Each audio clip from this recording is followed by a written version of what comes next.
Karena memang pikirannya adalah dia senang yang penting.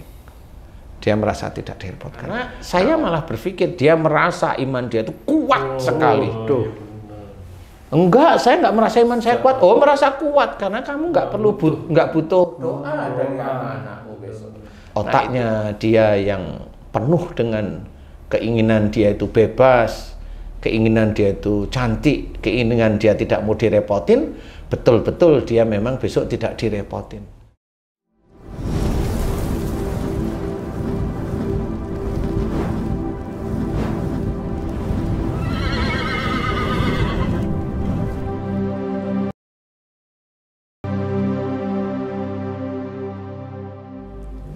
Bismillahirrahmanirrahim. Assalamualaikum warahmatullahi wabarakatuh.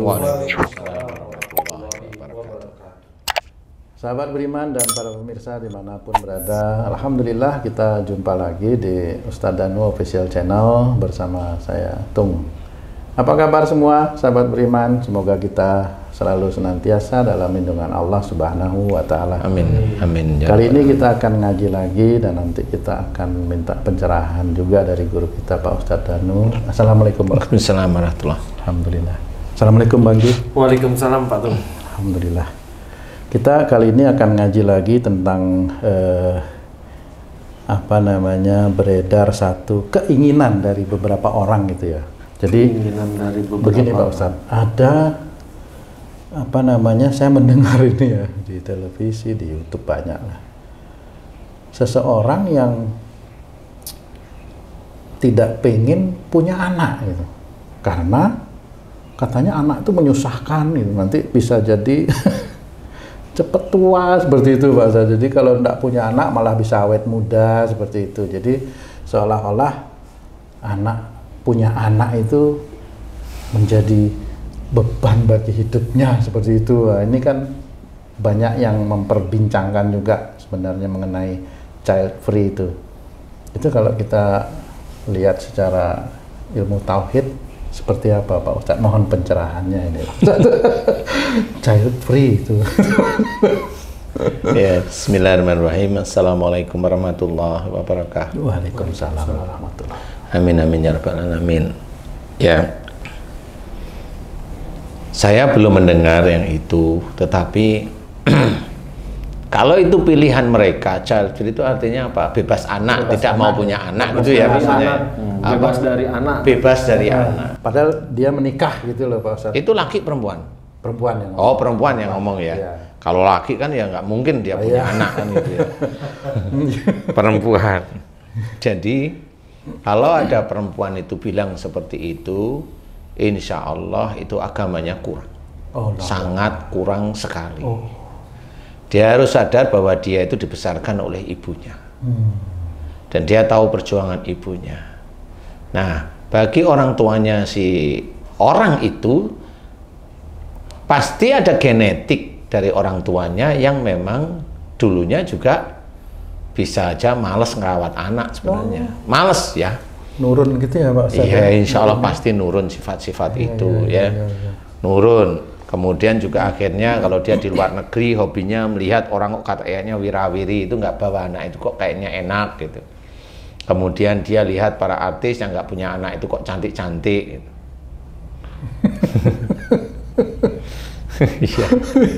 Ya, benar.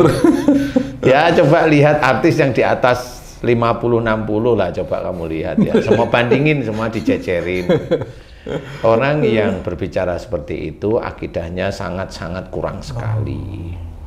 Dan pasti insya Allah itu dari orang tuanya yang dulu juga malas. Sebenarnya dia malas untuk ngerawat anak. Kenapa? Ya bisa aja malasnya gini.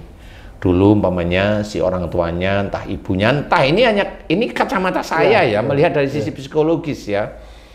Bisa aja karena ayahnya dulu itu memberikan gajinya nggak penuh sehingga ibunya itu mau beli popok, mau beli baju anak, mau ngasih susu itu kurang, sehingga malas-malasan.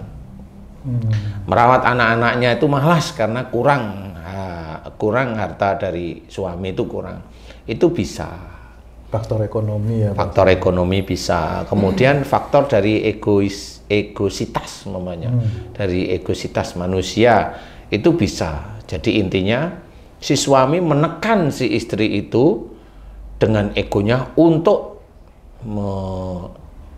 merawat anak itu dengan agak keras, agak keras lah, dengan emosional, otoriter seperti itu. Nggak boleh pakai babysitter. Ya, tetapi juga dari sisi pendanaan juga kurang.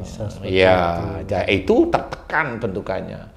Sehingga si ibu bisa aja bersumpah, tahu gitu aku nggak pengen punya anak. Nah, sumpah inilah yang dilihat oleh Allah Ta'ala, dimasukkan pada anak-anak yang lain, atau pada saat itu dia pada waktu hamil, masuk ke anak itu. Sehingga ya itulah, sumpah-sumpah itulah yang akhirnya menjadi sifatnya si anak saat ini gitu. Jadi dia tidak ingin punya anak karena merepotkan. Tapi itu bukan skizofrenia ya Pak Ustadz ya? Bukan, itu ya sok taunya aja. Bukan ada jin yang ngajarin dia nggak pengen punya anak. Kalau jin nggak terlalu, ya. Tapi yang jelas dajjal itu. Waduh, malah. Karena memang dia keluar dari syariat sebagai seorang perempuan.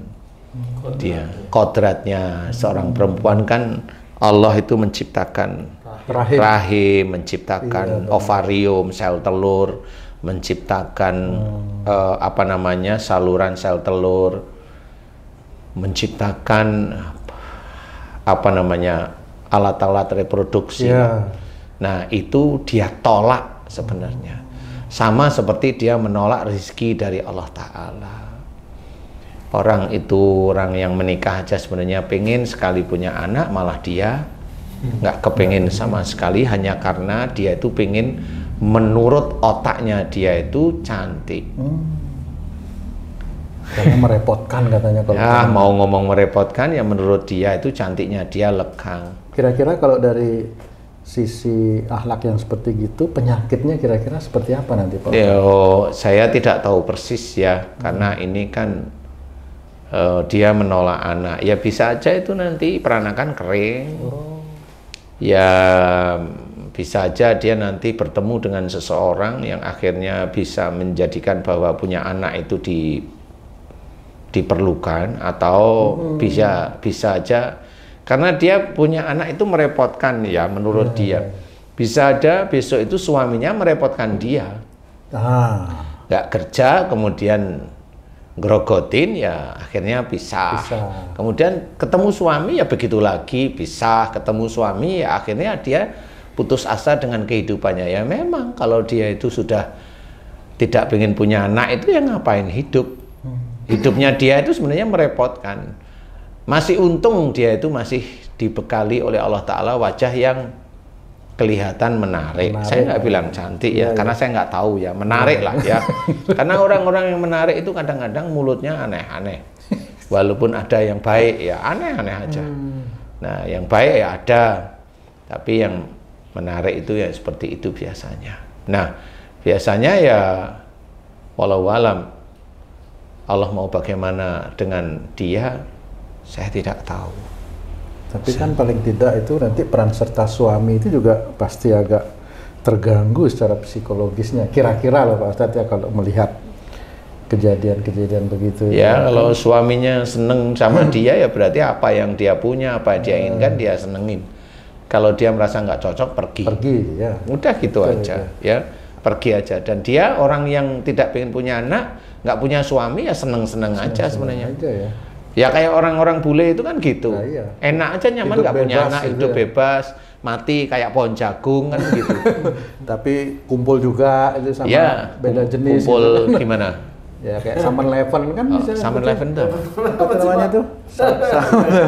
Yang bahasa saya bisa jawab. Apa tuh namanya? Sejenis. Summer Eleven itu apa? Lesbian. Summer Eleven itu kumpul kebo. Kumpul kebo. Bahasa kuno. Itu bahasa zaman dulu saya mahasiswa itu kumpul kebo namanya. Kebo gitu kan, mau bebas kan itu ya, enggak pingin punya. Iya, nah itu orang barat seperti itu karena memang dia nggak punya aturan agama. Agama itu hanya cuma, nah walaupun dia kelihatan muslim, tapi ya begitu, dia tidak memahami tentang agama dengan baik. Sehingga otaknya dia yang penuh dengan keinginan dia itu bebas, keinginan dia itu cantik, keinginan dia tidak mau direpotin, betul-betul dia memang besok tidak direpotin. Bagaimana caranya Allah menjadikan dia tidak merasa direpotin dengan keadaan? Ya kita lihat besok. Mau apa? Saya nggak tahu. Merasa tidak direpotin gimana? Nggak ngerti saya. Bisa aja dia nyewa pesawat mau ke Kutub Utara, pesawatnya meledak, dia hidup. Hidup sendiri. Ya kan bisa aja. Iya, kan nggak ada yang ngerepotin dia. Iya, benar. Nah, hidup sendiri. Habis itu mau apa? Minta pertolongan orang, lo itu malah ngerepotin orang lain. Iya. Seperti itu. Jangan, atau dia naik pesawat nyungslep, atau dia naik layang-layang nyungslep di hutan yang nggak pernah ada orangnya. Nah, itu kan sinyal HP nggak ada, mau minta tolong. Lah, kalau dia minta tolong, dia munafik, merepotkan orang lain. Merepotkan orang lain. Jadi dia nggak akan punya pikiran seperti itu, karena memang pikirannya adalah dia seneng yang penting. Dia merasa tidak direpotkan. Nah, orang-orang seperti itu nggak perlu kita dengerin omongannya, karena omongannya selalu meleset-meleset. Kalau dia memang masih diizinkan oleh Allah Ta'ala cantik, ya laki-laki ya biasa. Kalau laki-laki lihat ada mawar yang harum itu kan mau nempel. Laki-laki yang ya mirip-mirip aja.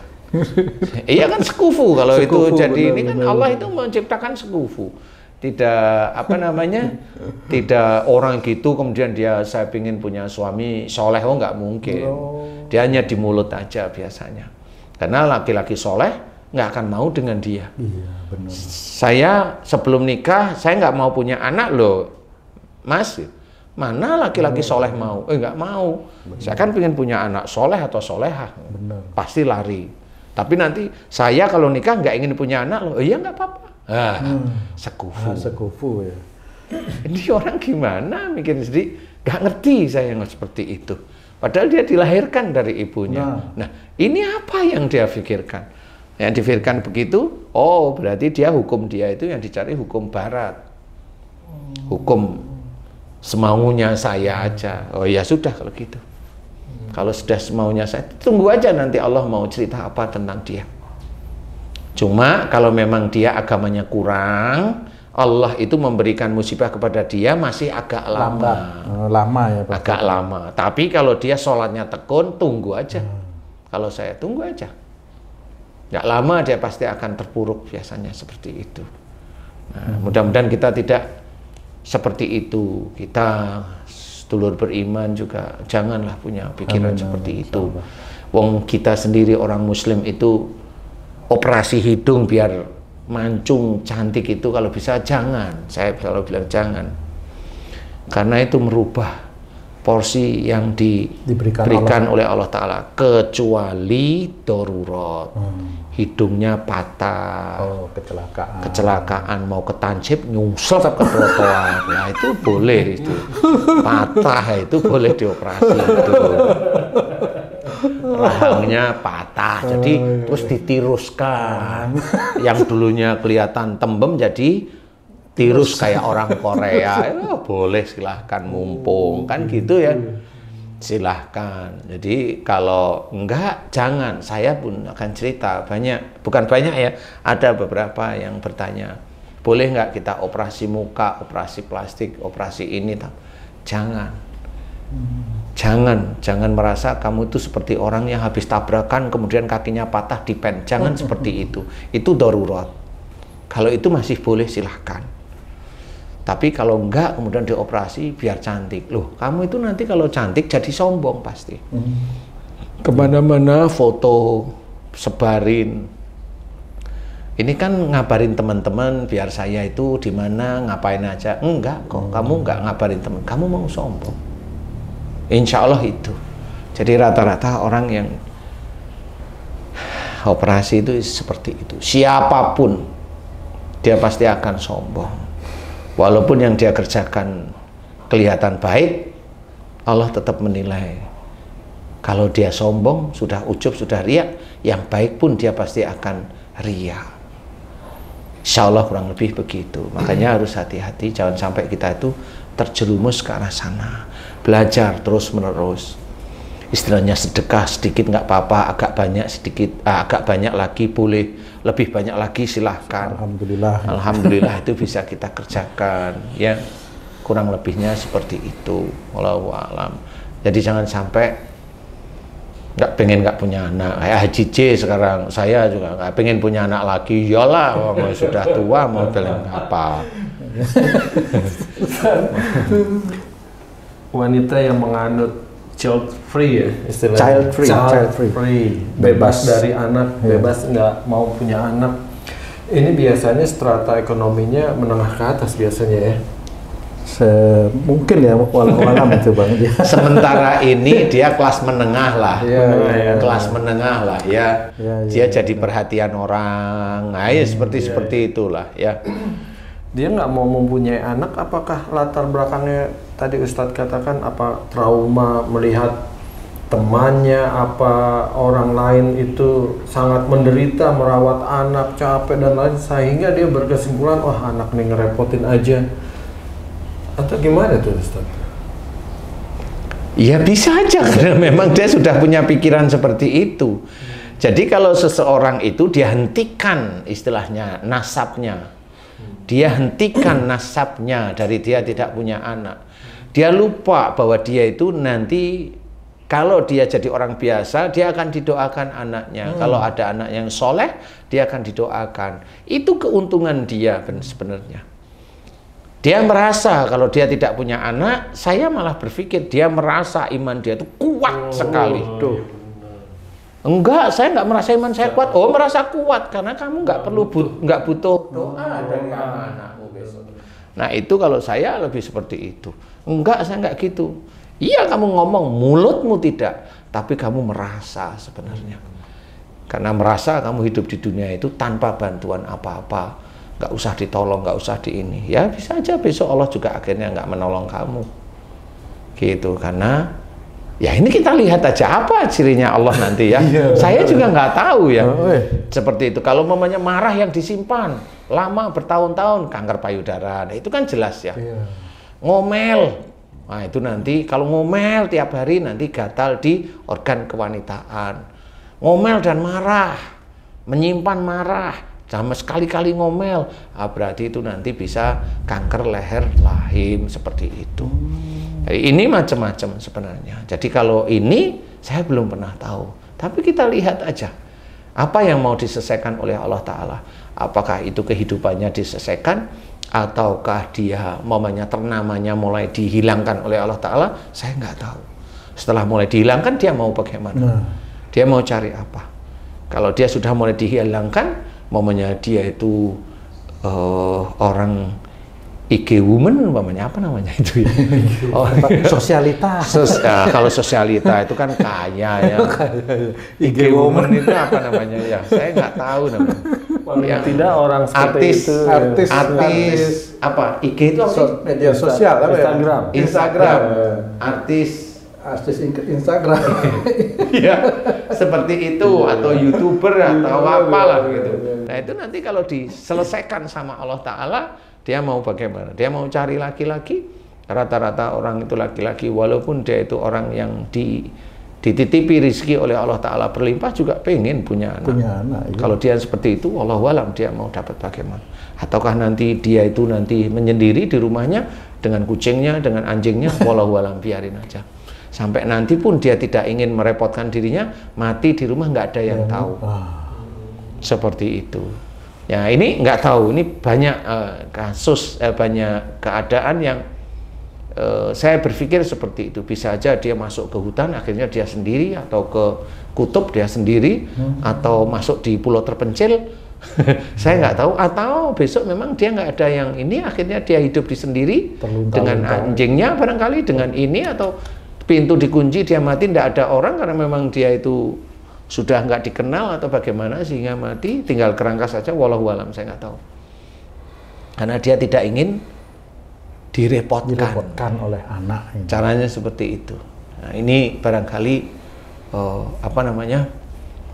gambaran. Jadi jangan sampai, saya tidak mengada-ada, tetapi barangkali, karena biasanya kalau tidak mau direpotkan itu hasilnya biasanya kurang lebih seperti itu. Dia menyendiri, mati dalam kesendirian, atau tinggal kalau dia ibadahnya kurang bagus, ya panjang. Tapi dengan menderita. Wallahu alam. Saya nggak tahu. Tapi kalau dia ibadahnya cukup bagus, tunggu permainan Allah. Beberapa tahun pasti kelihatan itu sudah. Kalau dia ibadahnya bagus, nah, seperti itu. Wallahu alam. Baik, terima kasih banyak Pak Ustadz pencerahannya kali ini. Mudah-mudahan bisa kami praktekkan, kami jalankan sebagai amalan itu ya Pak Haji ya. Untuk cerminan karena hidup kita itu karunia dari Allah, harus disyukuri, kan seperti itu ya. Tangan ini itu diberi oleh Allah Ta'ala, harus disyukuri. Mulut, muka, rambut, telinga, mata, kaki harus disyukuri. Termasuk peranakan itu juga harus disyukuri semuanya. Manfaatkan itu. Iya, manfaatkan itu betul-betul. Tapi kalau dia nggak mau mensyukuri, ya sudah. Wallahualam, bagaimana caranya Allah tidak tahu saya. Ya. Baik, terima kasih banyak Pak Ustadz. Bang J, terima kasih banyak ya. Sama-sama Pak. Sahabat beriman, demikianlah tadi ngaji kita kali ini dan pencerahan dari guru kita Pak Ustadz Danu. Mudah-mudahan ini bisa menjadi manfaat untuk meningkatkan keimanan dan ketakwaan kita kepada Allah. Paling tidak ini menjadi benteng untuk menguatkan keimanan kita kepada Allah. Terima kasih atas perhatiannya. Wassalamualaikum warahmatullahi wabarakatuh. Waalaikumsalam warahmatullahi wabarakatuh.